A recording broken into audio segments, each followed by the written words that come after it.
So in video number 2, we're going to talk about hacking HTML without knowing code. And what I mean by that is being able to set up landing pages and basic web pages, and understanding how to do it without knowing code is the first way to get your feet wet and get yourself confident.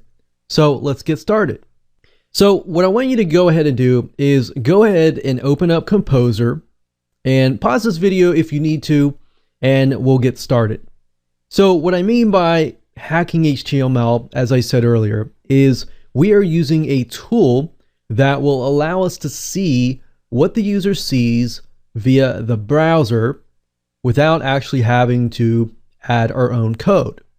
Now, this is the normal view. So at the very bottom left-hand corner, you're going to see the normal tab, as you can see here. And then you're going to see the source tab. So the source tag is going to reveal the actual HTML code to us. And as I stated in the previous video, I basically went over the basic structure. You can see there is an HTML tag here.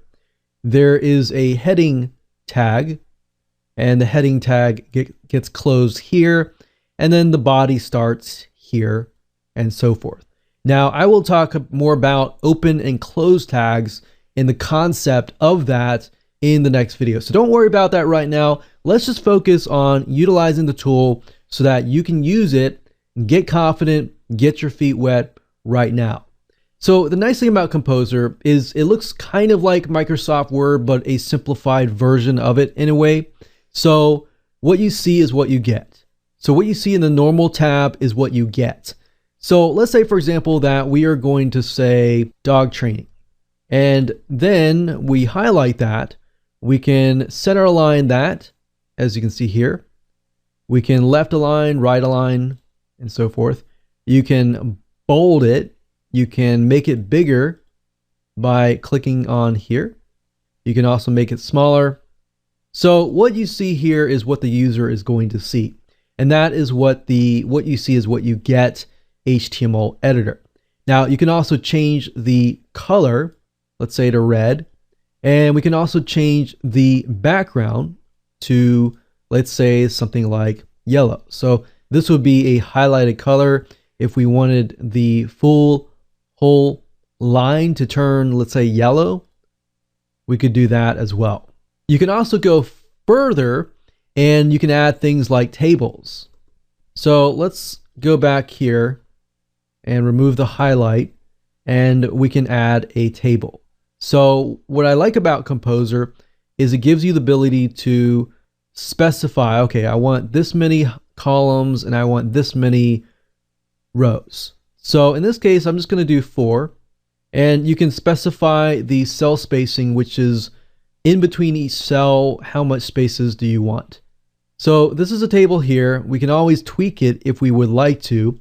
So if we right click here, for example, and we go to table cell properties and we go to table, we can add more rows. So if we are not satisfied that it only has 2, we can always add 10. And if we're not satisfied by 2 columns, we could add something like 5. And we could also remove the border, so you can actually see the border here, but we can actually remove it so that the users do not see the border, and it becomes like this. So if we do that, then the user can't see the actual border, and they don't realize that there's a table there, and you can start adding text. So there's a lot of stuff that you can do, and in addition to that, you can also add images, you can add forms, you can also add links to other websites, and you can make sure that they open in new windows. So if somebody clicks on your link and you want them to stay on your web page, but you want to bring them to another page so it opens in a new window, you can say something like http://www.google.com as an example, and you can say link is to be opened in a new window. So when you do that, when somebody clicks this link, it's going to open in a brand new window, and that way they don't forget about your own window. And I'm going to actually show you the code to do this, because once you have memorized this code, it's going to make your life a lot easier.